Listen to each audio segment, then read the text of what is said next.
for joining us. This is Paul Wilson. And Chris Hemke. And you're listening to Diesel Performance Podcast. Chris, our March Tuning Madness sale is officially at a close. Yep. Guys, don't panic, though. If you just got your tax refund or your stimulus, you can still spend it at DuramaxTuner.com.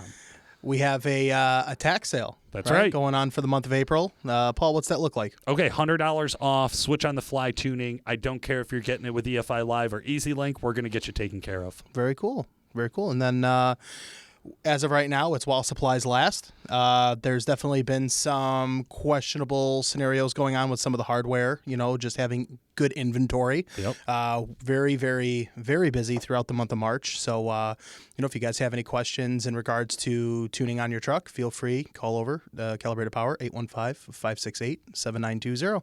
That's right. Hey, guys, we got a great show put together for you today. We have Chris Searle from Ultimate Callout Challenge and Diesel Performance Industry Expo. I love hearing it's been 2 years, right, since we've talked about this. So having Chris Searle on at UCC 2021's ago, man, it's coming up quick. It's real. It's like real. We'll wait for Chris to get into all the nitty-gritty stuff, but definitely exciting. Right. And also, guys, this is going to prompt a large list of the UCC competitors that you're going to be hearing on the show here in the near future. And guys and names that you've probably not heard of in the past. There's That's a right. lot of new first-timers. That's right. So we're excited for that. If you have any questions that you would like us to ask the UCC competitors or get a specific competitor on sooner than later, make sure you jump over to Fans of Diesel Performance Podcast Facebook group and let us know there. That's the best way to communicate with us, of course. Chris, I don't think we should mess around anymore, man. Let's kick it over to get Chris to Searle. the meat of this. Chris Searle.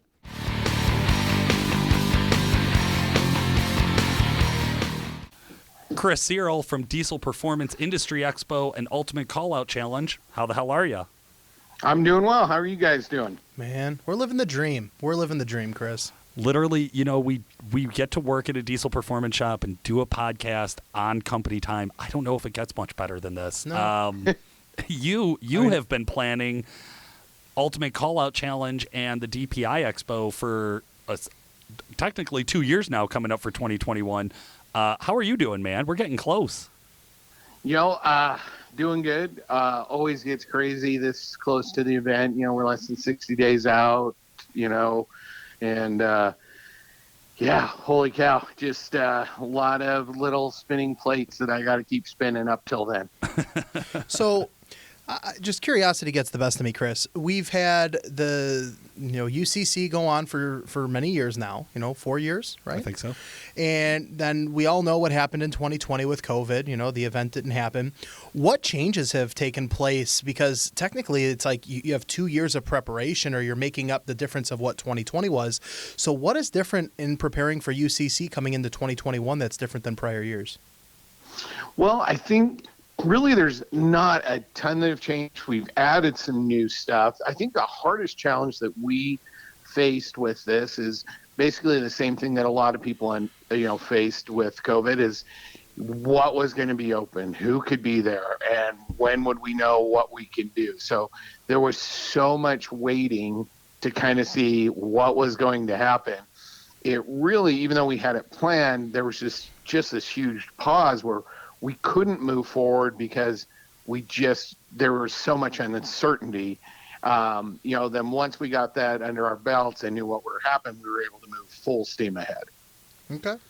I like that. Yeah, I know it was a tough one last year where, like you said, there was just so much sitting around and seeing what's going to happen. And then one of the big things that I think a lot of us forgot about was our Canadian competitors not being able to come over, and the US. And that starts limiting the talent pool. How's it looking for this year? Is it you said it's full steam ahead. Is everybody on board, or are we expecting a full crew of Ultimate Callout Challenge competitors? Yeah, so we have 24 competitors this year. We still, unfortunately, because of the border, we do have a couple of our Canadian competitors that, just have stepped back from this year just because they just don't know what's going to happen with the border. But we do have a couple that have decided that they are going to brave the border and just go back and take 2 weeks off in quarantine so they can come down and compete at the UCC. That's awesome. What a That's commitment, dedication, right? Damn. That just shows you how big it is in this industry, and it's funny because I've just started reaching out to UCC competitors and going through all the names and kind of looking at everybody that's posted. Hey, Chris, real fast, if people want to go see all of the Ultimate Callout Challenge competitors, where should they go? So they can hop on our site, ultimatecalloutchallenge.com. There's a drop down that shows the competitors, gives you a bio of what they've done, who's competing this year, and any information you want there. Absolutely. That's awesome. But yeah, as I was going through, I was shocked at how many looked like new names. People who are new to UCC are going to compete this year. Friends of ours like Chris Patterson showing up for the first time and things like that. What does that look like for you guys as far as looking at new competitors compared to returning competitors? No, we do have a couple new competitors coming in this year. We do have some that, have competed in the last. It's one of those things where 2020 was just so up and down for everybody across the industry. A couple of our longtime competitors just needed to take another year out and make sure that things were secure with their shops and things there. But we had a lot of young talent that's been, in the UCC qualifiers and have done some other stuff. So for us, we look at it kind of a positive because we are getting some of the old guard back, but in addition, we're getting some new blood for fans to come see, come meet, and watch compete. I think this year, we saw in 2019 Levon, or in 2018 Levon win. Levon pulled back. 2019 Derek Rose wins. Now going into 2021, Derek Rose is one of those shops kind of pulling back and giving it another year. I think that it really opens up a lot of opportunity. Now, naturally, I would expect some of the guys who did really well, like the Sean Bacas of the world. It's an open window for them to win going into 2021. But like you mentioned, there's a lot of new talent that's coming into this. So, realistically, there's a lot of potential shaking up that can take place. Yeah, I think that's one of the things that we'll see that'll be exciting about this year. I think there are a couple, especially in the new competitors, I think there's a couple sleepers in there. They're ones that have followed the UCC for 4 years. So no one's coming into it like, oh, I don't know what it takes to be a UCC competitor. The nice part is the UCC's been around long enough that, you have people that say, oh, okay, this is what my truck has to do if I even want to be close to competing in the UCC. Well, it's not just what the truck needs to do, but it's what the driver needs to do. And the team. Correct. With the team, it's everything. It's not, like Paul, you just said, it's not one person. It's how do you it's all the cards lining up. Well, and this is something we've always talked about I think why fans love the Ultimate Callout Challenge, because you're drag racing, you're dynoing, you're sled pulling. 1, 2, 3. And you have to be extremely successful at all three, because we've seen guys come in and try to dominate the sled pull and then just survive racing and survive the dyno, or any combination of those. And if you're really, really strong in one, it generally means that there's quite a bit of truck modification, not just driver mentality and experience and talent, but actual truck modification that's required to get it ready to go to the next. In years past, God, we've seen guys now show up with semi-trailers and lifts and just 8 guys thrashing on a truck for every second that it's not competing. It's very common to see one truck be on the drag strip as a single rear wheel, and then the next day be on the sled pull track and it's a dual rear wheel setup. We've seen motor swaps and things like that occur in different turbo configurations. Back in 19, I saw trucks that were triple turbo, compound turbo, and then they go to the sled pull and they're single turbo, or they're going to the dyno single turbo. Sure. Remember the XDP truck, which is now the St. James truck. That went through, started as triples, had a mechanical problem, was twins, had a mechanical problem, was a single. There's a lot of craziness that occurs, and you can't write anyone off, and you kind of never know what to expect when you walk into those gates in Brownsburg. It's wild. Searle, are you gonna step up and be bold and make a prediction? Who do you think? Can you pick somebody who you think is for sure going to end up in the top 3? Ooh, I like that. Top 3? Yeah. I will say. Well, I definitely would say in the top 3. I think we're going to see the power-driven diesel guys. Yeah.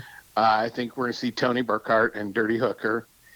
And oh man, I know I'm going to screw up his last name. Justin Ziegler. Oh, Justin Ziegler has been making a name for himself over the last couple of years. I met him out at Diesel Power Challenge a couple of years ago. He was with Travis Richards. Okay. Their crew. So he had helped Travis build the truck. Pretty sure his shop had helped build the truck and everything. On the way to Diesel Power Challenge, they stopped and jumped in a random sled pull. Won the sled pull, put the truck back on the trailer, and finished driving to DPC. Awesome. So that crew likes to party when it comes to trucks. Well, you talk about good teams. Ziegler has a good team. I've seen a lot of his stuff with him being on one of the Firepunk forums on Facebook and stuff like that. Yeah. Power Driven Diesel, they seem to have a really, really good team, because we talked about that and experience. Team experience. Yeah. So I definitely agree with Chris, with that for sure. I'm calling this will be the year for a Duramax to be in the top 2. Wow. Whoa, that's bold. That's a big, bold swing. Will Because if I'm wrong, nobody will be surprised. Yeah, nobody will be shocked. Right? It was just Paul, fucking idiot. Another thing I wasn't right about. I mean, out of Chris Searle's top 3, there's a Duramax. Well, right, but that could be the third. Yeah. And then you're good for you, Paul. Chris, in the past we've had some changes, right? We saw the UCC and Alligator Performance live builds. We've had signings from people who are on television and things like that. Obviously, this year, one of the big announcements we just made recently was ODSS is hosting an event during UCC at the show, which I think is super cool. What are some of the attractions? What's some of the stuff that's going to be going on for that weekend? Well, like you said, we obviously have the UCC going on. The DPI Expo, 104 exhibitors we'll have out there displaying that people can walk through. The UCC pit's open, and like you mentioned, teaming up with Firepunk and bringing their event into the UCC to have a full ODSS event. I think that's huge. We're extremely excited to team up with the guys from Firepunk, and obviously ODSS. We're always about building the industry. I've talked to you guys over the last couple of years that as we started to mature, our plan at the UCC was how do we get fans more involved in the action. Obviously the quick and easiest way was for us to do a show and shine. And, we're doing that again this year with AMSOIL, and we're hoping to have around 300 trucks in the show and shine on Saturday for people to look at. But a couple new additions we've added that we think will be really fun, really exciting is on Friday now, we're going to have the AMSOIL Northwest Dyno Circuit do a fan dynos competition at the UCC. So fans can go ahead and get their 3-day ticket and sign up to compete, on the same dyno that the UCC competitors are going to be dynoing on the very next day, which if you want a true number of what your truck's putting down, that's the dyno to hop on, because now you can see where your truck's measuring up against the UCC competitors. That's so cool. Super exciting. Yeah. How much fun is that to because a lot of guys are driving long distances. It's not just a bunch of Indiana locals. This is the show. Yeah, this is the mecca of diesel. So to cruise it halfway across the country, jump on a dyno on Friday night, and just pray to God she holds together so you could drive her home on Monday. I like that. Or that's bragging rights to shit talk every one of your friends. Oh, yeah, the whole weekend. You own the whole weekend when you win, right? You own it. I love that. That's what I'm thinking about. So we've got that. But then one of the things I think we're really excited for, and we think is going to bring a lot of excitement, be really fun, is we've teamed up with Dan's Diesel Performance, and he is sponsoring a burnout pit Friday night at the UCC for fans to compete in. But on top of that, Dan's put a $10,000 purse at the end of that we'll divide between the top 3 finishers of the burnout pit. How do you win a burnout competition? Dude, come on. Well, I'm in the process of putting down the rules. We're going to have 3 judges judging that competition. And there's been a lot of debate. Is it about the smoke? Is it how they're doing it? Because we're not just going to have a straight burnout pit because we're the UCC. We're not just going to have a straight line. I'm going to have a SEMA level quality burnout pit to give these guys room to do some donuts to really get into putting on a show for the fans to watch. What better state to have this than Indiana? Let me just say, Chris, this is awesome. I'm excited. I'm really excited. I've been to a burnout competition years and years ago. One of my buddies, Pete, and I went, and they did it based off of time. Yeah. So how long you stay into it, right? So how bad do you want to fuck your stuff up? That's what they did. I am thinking, in my head, I immediately flashed to all the videos I've watched of like motorcycle burnout competitions where like your bike is blocked in a stationary position. And like you said, you burn it till she's gone. Or like if you've ever seen like NASCAR, or like some late model shit where they race on the street, like those guys will bump the nose up to the wall and just blow the tires out, right? No, I don't think that. I think in Wisconsin Dells they do auto motion every year, and they have a burnout pit, and it's a circle track, and you can do figure eights and burnouts, donuts, and the whole thing. And it's how long can you go, and how hyped can you get the crowd? Okay, right, like that's how that is graded. So, I mean, there's going to be some frickin' carnage there, Chris. Oh, for sure. Right, and that's where we're debating on how we do the rules, how we're going to judge them, how we're going to do the points. There's just been.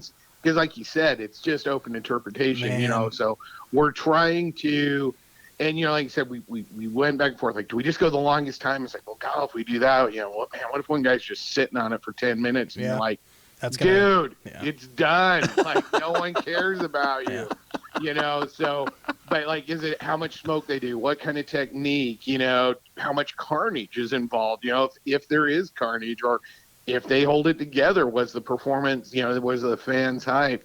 You know, we're looking at ways to let the fans give their feedback too during the event as well. But I'm hoping to get anywhere from 100 to 150 cars to compete in that. That's and wild. I think that'll just be one of those things. We're doing it later in the evening, Friday night, so that, you know, local people that work, you know, can still show up and see it. You know, that's when we're going to have the finale of, you know, the UCC drivers drag racing Friday night, the remaining qualifier, the ODSS. So Friday night has really kind of turned into a huge party night as well at the UCC. So we're really excited just to start being able to offer just some different things, you know, for fans to do. You know, whether your truck's a show and shine truck, or you just have one that you want to throw on the dyno, or man, you just want to come in and put on a show for all of the fans and your buddies and just go to town in the burnout pit. You know, we just want to keep adding that excitement and different things to the event. No, I'm excited, man. There's going to be a lot of cool broken shit. Hell yeah. That's awesome. That's great, man. Hey, hit us with the dates again. What is UCC going down? Okay, so UCC, we moved it back a couple weeks, trying to get a little bit better weather. So it is actually going to be this year, May 21st, 22nd, and 23rd. Oh, I'm excited for that. Hell yeah. I am. So the best part about it is I scheduled it the weekend after Mother's Day. And what mother would not want a trip to the UCC was my thought behind that. So I am just taking care of Mother's Day gifts for the nation. Smart. Well played. Well played. Smart. Well, you know, I have traditionally been there for UCC as soon as the weather gets bad. So I showed up. Let's say I was breaking down a booth one year, an aluminum booth, when the tornado warning started. I showed up into a swamp of a booth the next year. So like pushing it back to May, man, I'm excited. Like that could be huge for the weather. It does start to get hot right around that time of year.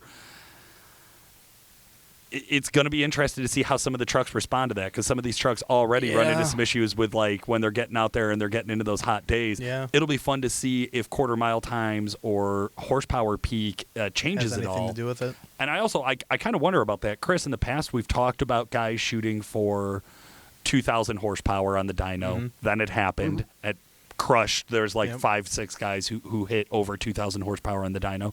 Then I think for a year we were all talking about 3,000 horsepower. 3,000 was the target. And we saw it. We saw a couple guys hit 3,000 on an engine dyno, but nobody quite was able to put that down on the chassis. Is there talk this year? Is there hype around what that new big peak horsepower number is? I know it's like 2,600 right now is, I think, where the record was. I believe Derek Rose told us that like he holds it. 2,500 or something. I don't remember. Something exactly. insane. Yeah, and I believe if I'm not mistaken, I think Derek did a post where he threw some money up. He did. We just against this year's UCC class, and said, hey, if anybody beats it, I've got some money I'll pay you to do it. So I think that's really the hype behind that dyno is I think there are a couple guys that are going to go for that. You know, I think that really, I mean, we named it the Ultimate Callout Challenge because the diesel guys love to challenge each other. I mean, I think really appreciate Derek and DNR stepping up and doing that for us, just that extra, it wasn't something we asked. It's just something where Derek, cares about the event, but he's not going to be there, but he really wants to help promote it and really help the diesel industry, so really, really want to thank them a lot for that. No, he seemed very excited in the sense of he gets to be there as an enthusiast this year and really support the event and be there and really experience and enjoy everything that the UCC really is.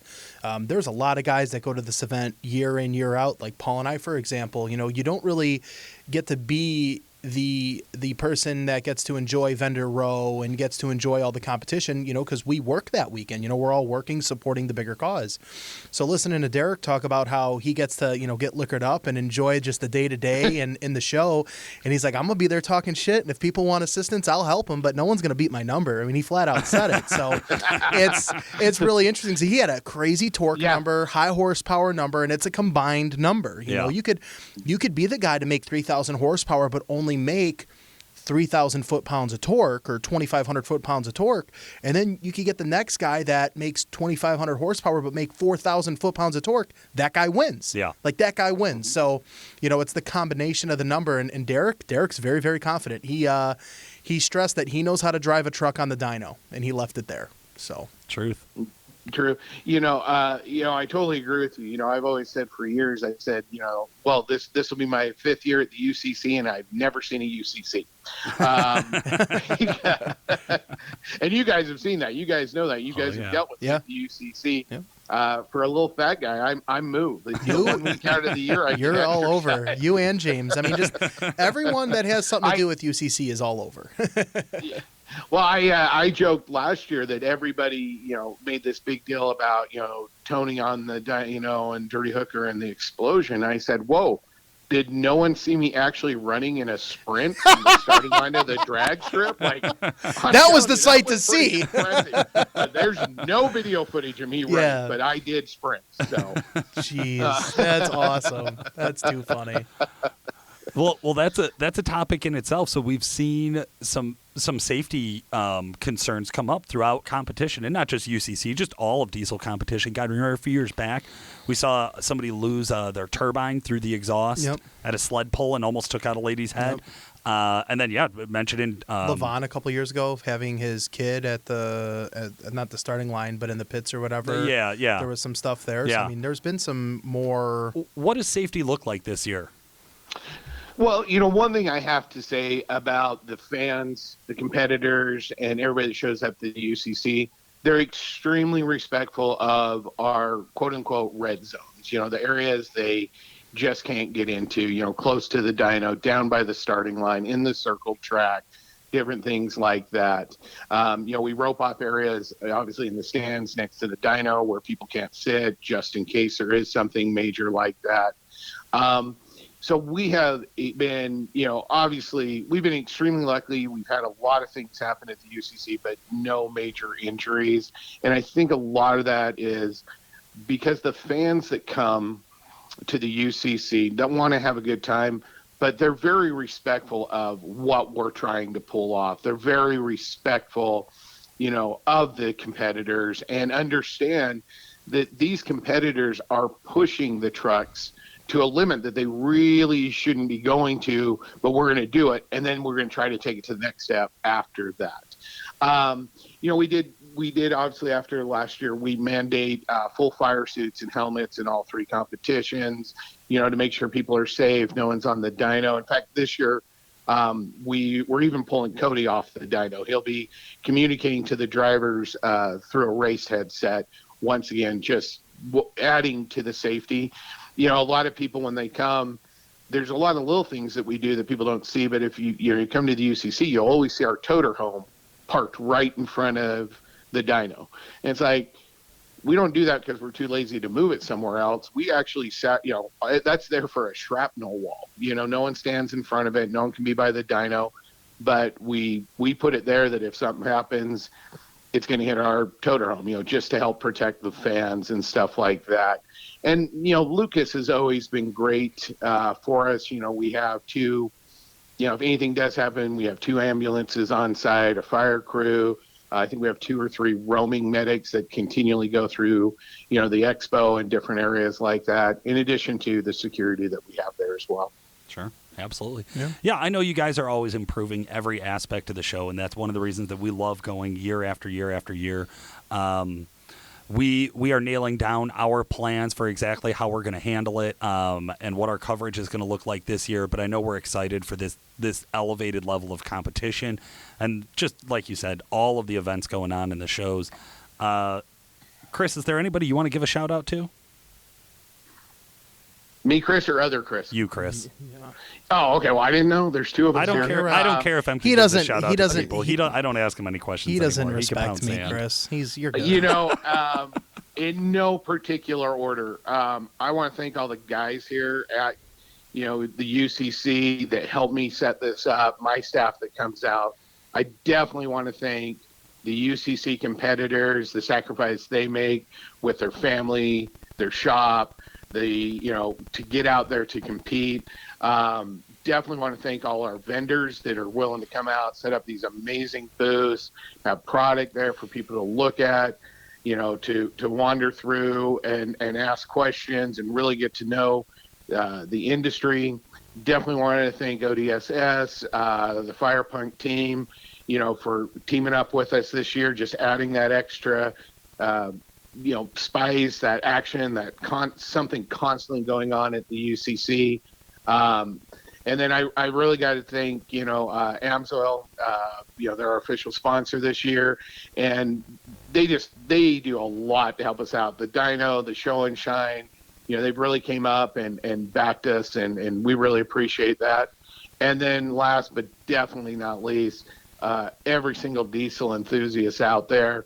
I get the honor of, you guys know this, that, when a fan has a question about a ticket or there's a problem, I don't just deal with the vendors and the UCC, I deal with the individual fans. So I get to talk to them on a daily basis, and it's just, you have no idea how hard it is to pull this thing off, but to get a couple phone calls each day and ask, have a ticket question, and then just hear, man, we are so excited to be the UCC. We're so pissed it wasn't last year. Like, we cannot wait there. It just, okay, this is worth it. Let's keep going. So, just thanks to everybody. I am just one small cog in a massive machine that it takes to do this whole event and to put this on year after year. So I'm extremely humble and extremely thankful to the industry and everybody that supports it.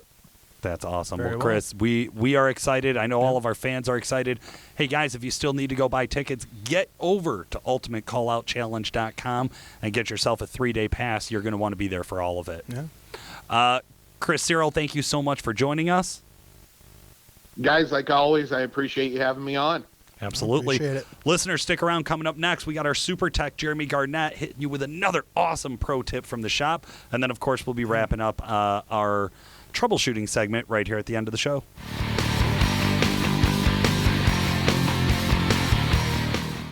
All right, guys, I'm so excited. We're here for another In the Shop segment with our super tech, Jeremy Garnett. Jeremy, how the hell are you? I'm great. How are you? I'm doing good. Jeremy, I mentioned a couple of weeks ago in an episode that, like, if our listeners like this segment, they should jump on their Instagram account and follow you. And I laughed so hard just a little bit ago. I asked you, what's your Instagram handle? You're like, I don't know.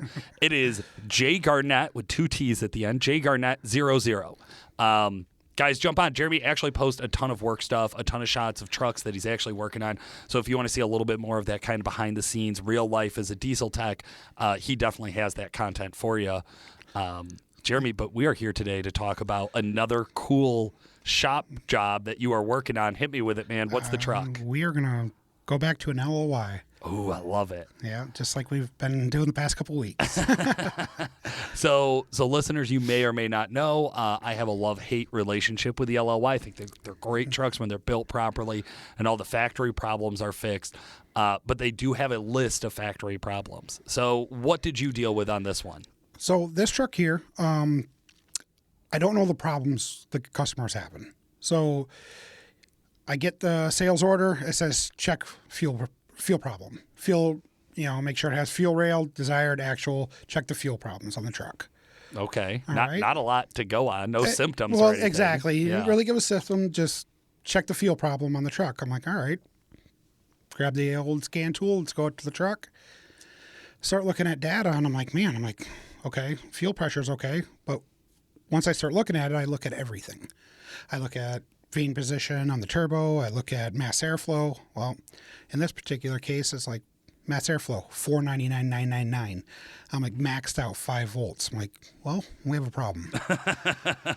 So I drive the truck a tiny bit, and fuel pressure seems to be fine, but Right. we have a mass airflow problem. It's maxed out. So generally what I've dealt with most on mass airflow sensors is somebody has an oiled or a dirty one, or like in a twin kit, they'll put them in backwards. Yep. Like we used to run into that a lot. And so what'll happen is the truck will feel really, really, really laggy. It'll have no balls. And then all of a sudden, all the power comes on at once. Right. What did it feel like when you took it out and drove it on the road? Dead. The truck, it just seemed like it had no fuel. Right. I mean, and so I get what the guy was kind of saying. It seemed like it had no fuel, but it's like, so this one was really fun to actually try to figure out, because when I get the truck, it already has a new wire spliced in from the ECM all the way up to the mass airflow sensor, a new signal wire. Okay, someone's already messed with this, that but doesn't make me feel great about it either. Exactly. So it's like, but I just kind of go through all the basis and everything on it and find out, okay, we have a bad ECM. So, Really? Yeah, I put an ECM in it, and then I started to get it to work, but with just the truck started and running, it should be at like a 1 volt, 34 grams. Right. Truck was still at 300 grams. I mean, I got What intake was on there? it had just some aftermarket Just like a bolt-on aftermarket. aftermarket. Okay. But what I actually found on this truck is that it had a bad ground for the ECM. So there's a ground on the block, or I believe those ground out on the side of the block. But Yeah. there's a bad ground wire going to the to the mass airflow sensor. Oh. So as soon as I just tap into it, put my own ground to it, right to the battery, because it's sitting right there. I mean, everything starts working perfect. Fuel pressure is perfect. I love that. But again, it's just going through the motions of trying to figure out what the problem How is. long did that take you once you started on the job? It was about an hour to actually figure out that it had a bad ECM. Okay. And then probably another hour to an hour and a half on top of that, trying to figure out that it was actually a ground issue, because that mass airflow sensor is actually an intake air temp sensor and a mass airflow sensor. So it's 2 in 1. Right. Well, the intake air temp's working perfect, but the mass airflow is not. That's so so odd. And the ground wires come from the same spot on the motor. Right. So yeah. that was Go figure, it was a man. fun one. That's one of those where I think it shows up and you're like, no, okay, sure. Yeah. And then you start looking at it, you're like scratching your head. You're looking at it a little longer, scratching your head, and then once you find it, you're like, oh, okay, this starts Right. to shed light. This makes sense. And it was the best part about it, or not the best part, but it did have 2 problems. Yeah. So the truck had a bad ECM, and then I had a bad ground. Right. So, and I did even put the old ECM back in it to make sure that. Oh, right. Yeah. Do you actually need it? Yeah. Do I actually need it? And it still needed it. So, Right. Because I actually got asked that question. Well, Of course. did it need both? So, Right. In this case, yes, it did. It had a bad ECM and a bad ground. God. So, and I mean, how often do you get 2 things that are causing one problem? I know, right? And because those symptoms are just identical to each other, so like there's no way you distinguish one before the other, right? Is it just, you would assume it's one or the other. So, But when I was done, the truck was fun to drive. So. Awesome, man. What's our pro tip for you? Wiring diagrams, just watch it. Like, in this case here, it caught me. Yeah. So just read it, check it over. It'll tell. They tell you, if it what each wire is. I mean, and then again, like in this case, check the ground. I mean, I checked the signal and I checked the power. I didn't check my voltage for the ground properly. So Sure. just take your time and check it all. I mean, I know I will from this point on. That's it, man. Hey, Super Tech, still learning. I love Yeah, it. every day. Thank you so much for joining us, Jeremy. No problem. Have a good day. Guys, stick around. Coming up next, we are going to be talking about fixing a real-world performance enthusiast problem right here on the show.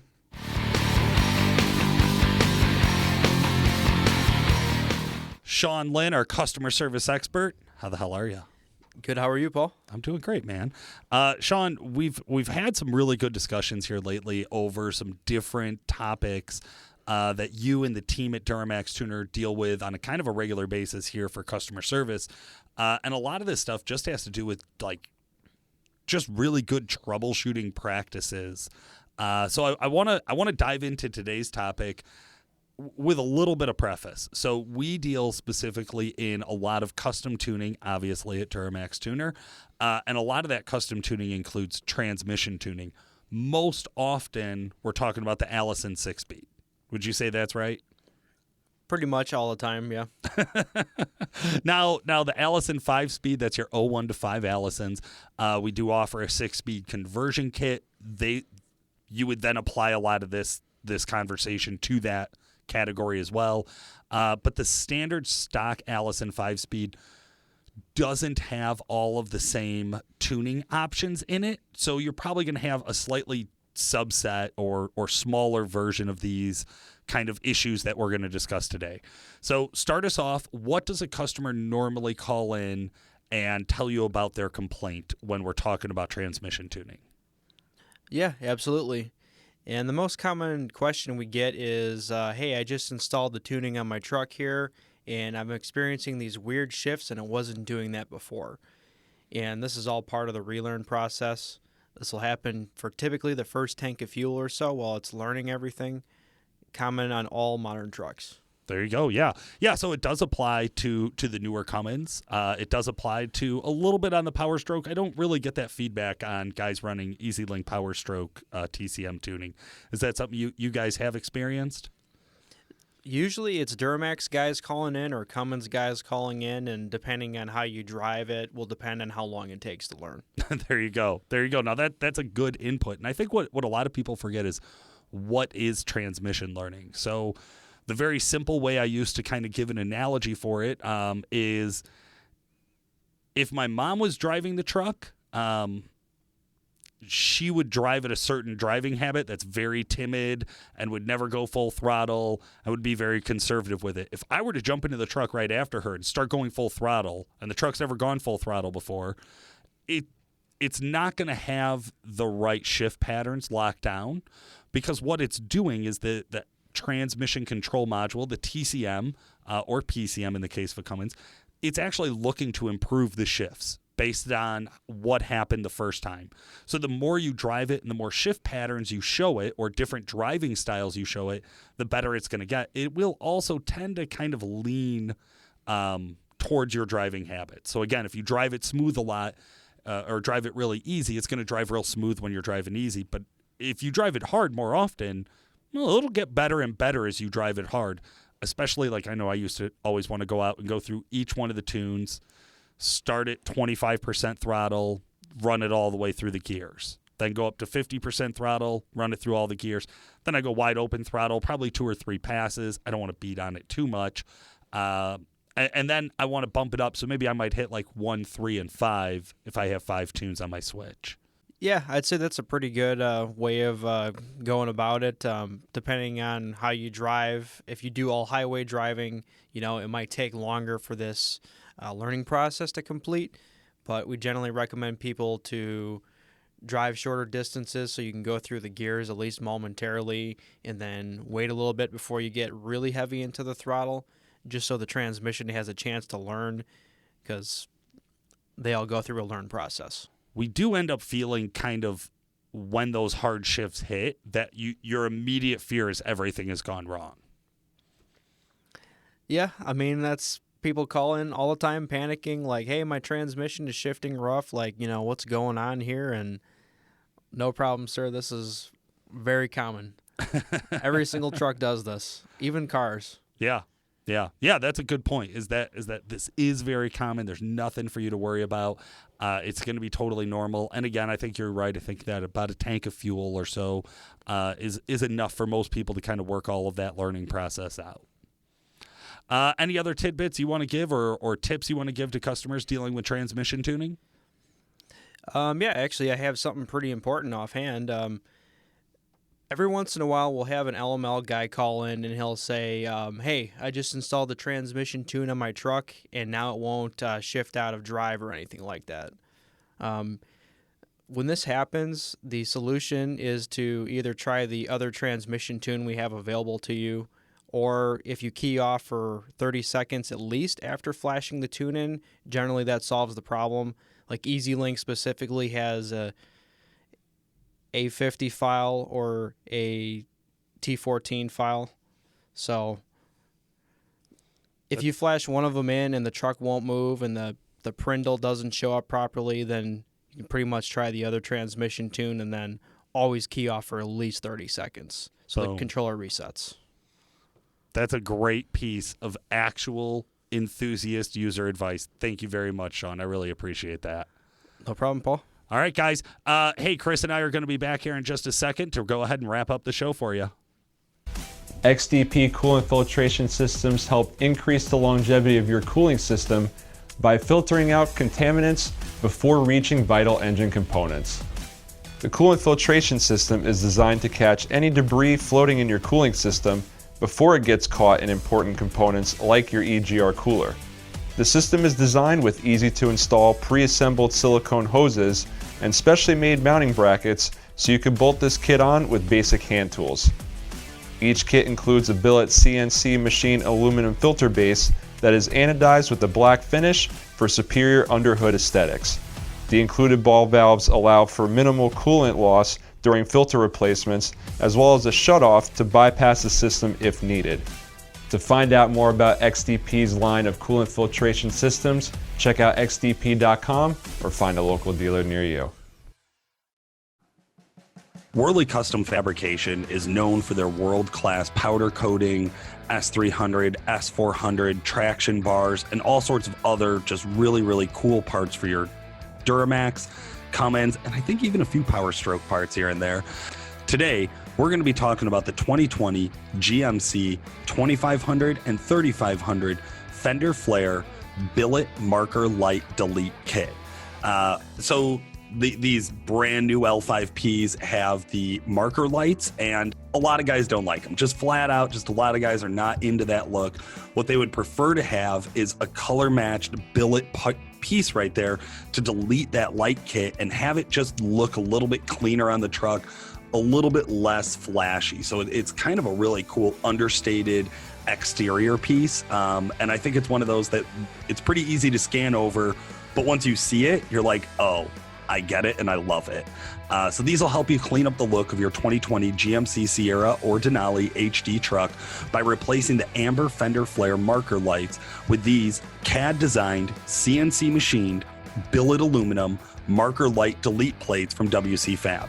Available with machined WC Fab logo or without, in raw aluminum, or of course what you're all going to choose, paint matching of fine texture or fine texture black powder coat to blend into the OEM black plastic Fender Flare trim. Installs very, very easily. It's a couple of simple hand tools. Comes with everything that you guys are going to need to install it. If you are thinking about it, or if you have one and you'd like to clean up the look a little bit, no problem at all. Jump over to wcfab.com and you'll be able to find that part right away. The other sponsor I wanted to talk about today is Exergy Performance. With their background in OE development and manufacturing, Exergy Performance brings a unique perspective to the high-performance world. They know what features and specifications need to be to ensure proper function. They know how to produce them, and they know how to verify that they're correct. The verification process and the equipment that they use is very untypical of a standard diesel repair shop. It actually allows them to look at many more system performance characteristics beyond just the average fuel output, which is how most shops will just test it. What they test is actually from idle to full power using factory calibration points and a few points of their own that they've added for the high performance market. They can fully map a set of injectors and have done so for, I don't know, a countless number of people out there. The guys who are running at the very top of the industry are running Exergy. The guys who are running their normal street truck are running Exergy. Every one of our employees who has a modified set of injectors is running Exergy. There's a reason that we use them time and time again. If you guys are looking for more, you can check out Exergy's website, but you're probably best off giving a call over to DuramaxTuner.com, giving a call over to WC Fab, giving a call over to any of their distributors who are out there. Also, if you need technical assistance and you've bought from a distributor, I believe you can still reach out to Exergy if you need to. All right, guys, that was our show for today. I think I want to give a special shout out to, of course, our sponsors, XDP, Whirly Custom Fab, Exergy Performance. What a roster. Duramax Tuner. I am like really proud of this. Yeah. And then, of course, also to our guest today, Chris Searle. Thank you so much for taking the time out, talking to our listeners. Sean Lynn for joining us, and Jeremy Garnett putting together our Super Tech segment. Everybody who's participated, we really honestly appreciate it. Yeah. For today, this has been Chris. And Paul, thanks for listening. Because if I'm wrong, nobody will be cares? surprised. Yeah, nobody will be shocked. Right?